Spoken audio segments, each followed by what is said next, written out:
So for Pakistan actually, chickens have actually come home to roost, because what you see is the entire western border being heated up. Baloch Liberation Army is right now on a escalatory path where they are doing multiple attacks on the Pakistan army and trying to virtually humiliate them. The entire border, which Pakistan defines as the Durand line, is right now heated up. And there is insurgency, there is terrorism, and then there is this whole issue of cross-border skirmishes. You see, for Pakistan, it's also a tactical thing that when its western borders gets heated up, it decides to lower the temperature on the eastern border. It is Pakistan which thought that, just because we've actually supported the Taliban against the Americans, they would actually have a softer line towards it. But that is not the case. You see, Pakistan has always been the arsonist as well as the firefighter in Afghanistan. They create a problem and then try to sort it out, and they try to think that, the world doesn't see through that.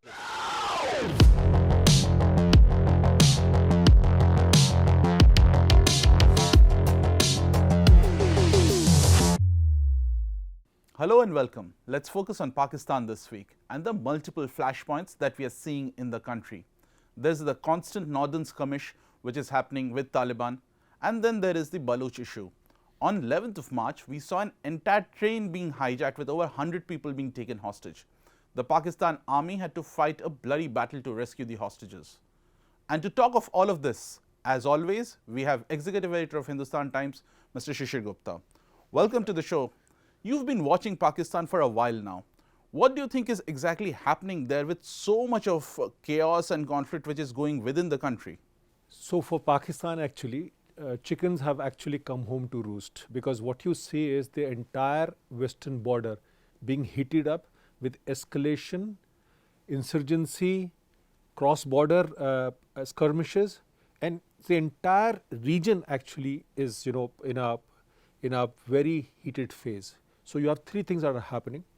One is the skirmishes on the border with the Taliban, where the Taliban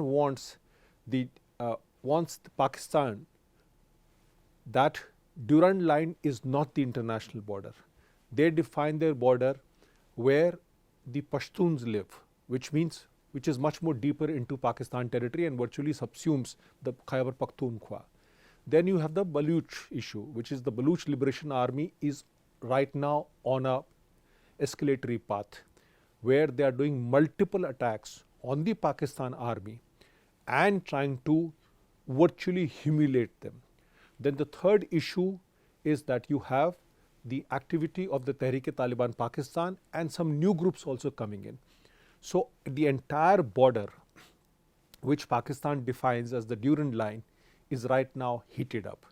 And there is insurgency, there is terrorism, and then there is this whole issue of cross-border skirmishes. So what you are seeing is that Pakistan is actually in a bit of chaos as far as the western border goes, and it has hardly any answer to handle these issues except for using brute force. Ironically, Pakistan's eastern borders are quieter than the Pakistan's western and northern borders. So that's something which is, you see, for Pakistan, it's also a tactical thing that when its western borders gets heated up, it decides to lower the temperature on the eastern border. So it's not that we are doing something about it. It's the way they want to play it. Over the past 2 decades, you'd see the eastern border, that is the line of control, that was heated up, and the international border, but there was relative calm over there because the Americans were there. Today now there is Taliban over there. Taliban has a different perception of the border, international border. You have Baloch insurgency, you have Taliban affiliated groups operating. So it's a bit of a chaos, and Pakistan cannot afford to actually heat up the eastern border, because otherwise it will get a double whammy. Absolutely. There are three factors here, and we would like to discuss each of them threadbare. One is, of course, the Afpak, there's Baloch, and then, of course, relationships with India. So starting with Afpak region. So the honeymoon was long gone. Now, are we looking at a proper escalation of a battle going on? Why did it break down so fast and what happened there? You see, Taliban has been very clear, whether it is Taliban or whether it was the government which preceded the Taliban. Everybody has been very clear that they do not recognize their Durand line. They recognize only the places. They say the border is defined by the place till where the Pashtun community lives, which is virtually subsumes the entire Khyber Pakhtunkhwa region and comes deep down. Basically, it's the so to speak, the west of Indus is what the Pashtun territory is, right? Now, they have been saying that, and they have been very clear from day one. I mean, whosoever has been the ruler over there or whosoever has been control of Kabul has been saying, we do not recognize the line. So, in that way, Taliban is absolutely clear. It is Pakistan which thought that, just because we've actually supported the Taliban against the Americans, they would actually have a softer line towards it. But that is not the case. And they also thought that since Taliban was affiliated to this Tehreek-e-Taliban Pakistan, they would use their own pressure. But then Taliban made it very clear, listen, this is your internal problem, you deal with it. So that is one area which was very clear. And let me tell you one thing very clearly. You see, there are various factions within Taliban. There is the Sirajuddin Haqqani faction, which is ruling Kabul. There is Mullah Yaqub faction, which is actually ruling Kandahar. Then you have the supreme leader, Hibatullah Akhundzada. Now, the three may have various views on different issues, whether it is sort of women education or other thing. But one thing they are very clear. They will not dilute their line on Pakistan, and they will push their agenda on the Durand line. That is, they are advocates of Pashtun nationalism, and that's what they stand for. Ironically, Haqqani brothers were the ones who have been propped up by Pakistan. We saw when US was leaving Kabul, we saw ISI chief going there, and Haqqanis were seen as someone very close to. There was an expectation that they would run Kabul as per the whims and fancies of ISI, but clearly nothing of that sort of has. You see, Pakistan has been always been the arsonist as well as the firefighter in Afghanistan. They create a problem and then try to sort it out, and they try to think that the world doesn't see through that. So over at least the past 3 decades, they've been doing the same thing. But remember one thing, there has been a consistent line, whether it was King Zahir Shah all the way up to Taliban. There has been a consistent line that they do not recognize the Durand line. And this is the problem. And Pakistan thought that, by sending the ISI chief, they would actually be able to sort it out. No, because they are very clear. Their agenda is Pashtun nationalism, and that is what they stick for.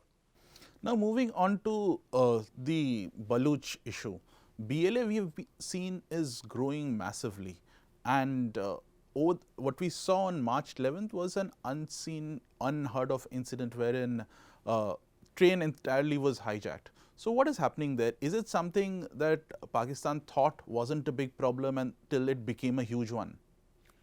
No, the fact is Pakistan knows it is a big problem, but doesn't want to recognize it. That's the whole issue with it. There are multiple issues when it comes to the Balochistan issue.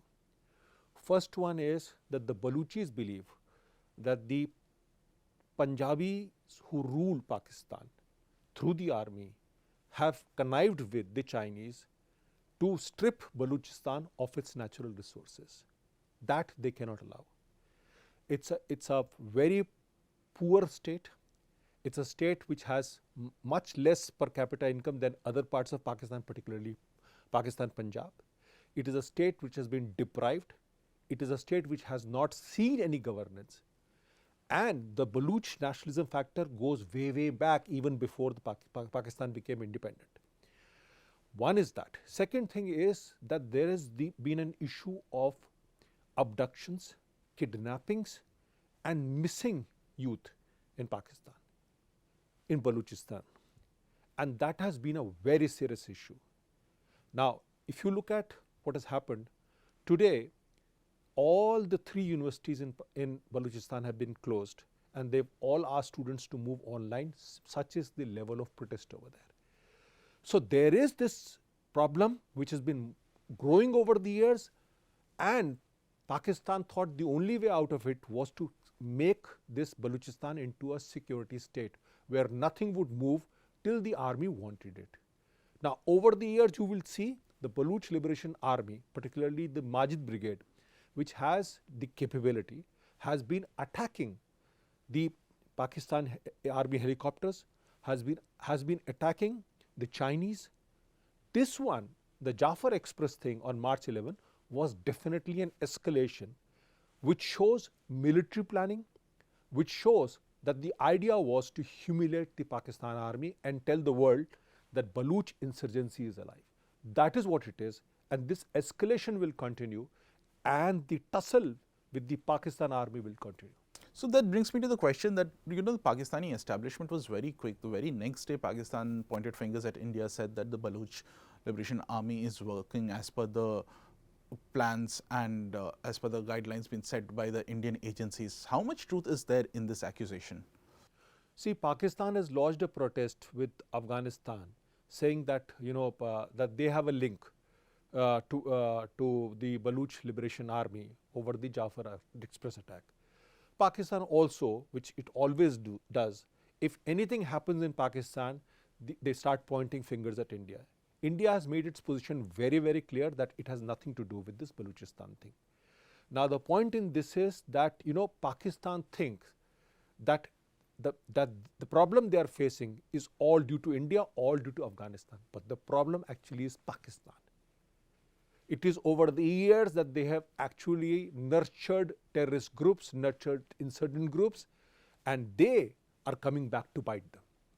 Right, and on this accusatory part, there's another news that has been going around for a while now.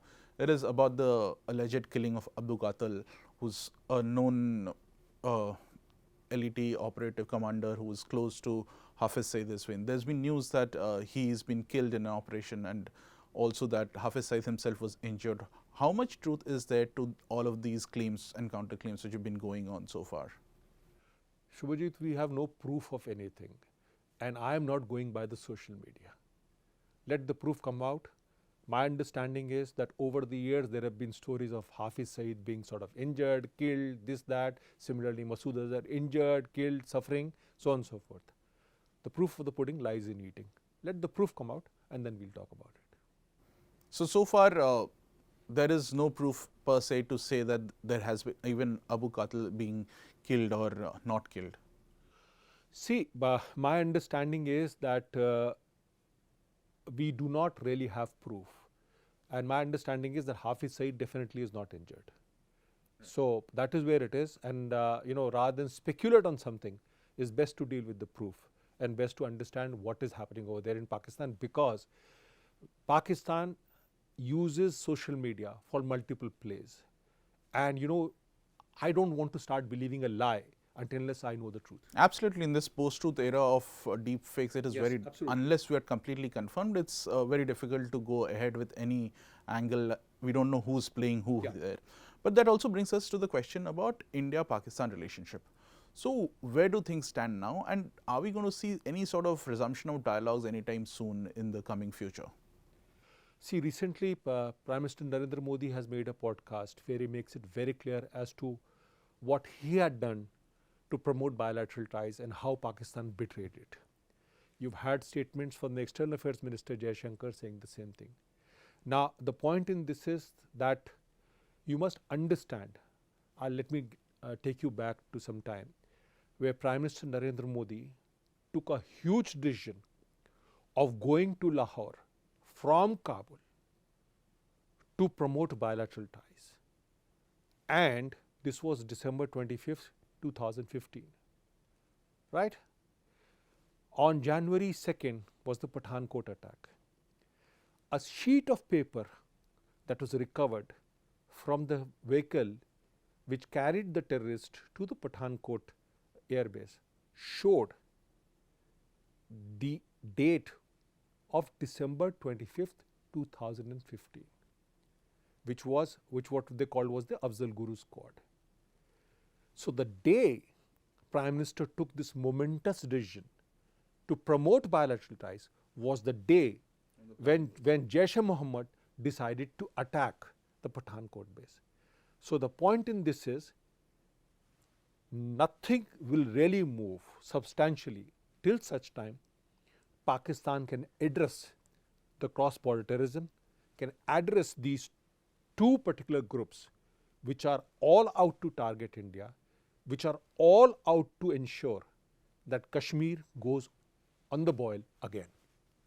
But has Pakistan made any effort in this regard over the last 2 years or 3 years that we've seen? There has been a relative silence in Jammu and Kashmir because of the measures that has been taken. But do you think that Pakistan actually has taken any measures, or was it just caught up with its western borders? See, as far as the Kashmir situation post abrogation of 370 is concerned, Kashmir, the law and order situation has improved tremendously on all parameters, all parameters when I say so. I mean, and now you're actually started looking at, local crime cases rather than looking at terror cases. The Indian side has been very strong on the border to ensure that cross-border activity is neutralized or kept to the bare minimum. Pakistan on its own makes a whole lot of statements, but everything boils down to talk on the Kashmir issue. The only issue to talk about on Kashmir with India is actually cross-border terrorism, nothing more than that. And that is what the Indian position is very clear. So Pakistan per se has done nothing. In fact, Pakistan these days would be not even thinking about the eastern border, considering that the western border is actually up in flames. So that is where it is. But the Indian side is very clear that nothing moves till such time you put an end to terror in Kashmir and in the Indian hinterland. Thank you so much for joining us. Now the time has come for Pakistan to take that final call. What do they want? There is an economic crisis which is going on. There's problems in the western border. There's the eastern border which is not clear. So for a country to grow, it needs to have peace. And for that, Pakistan needs to take some decisive action. But whether the government there would do it or not, that's something that we can only wait and watch for.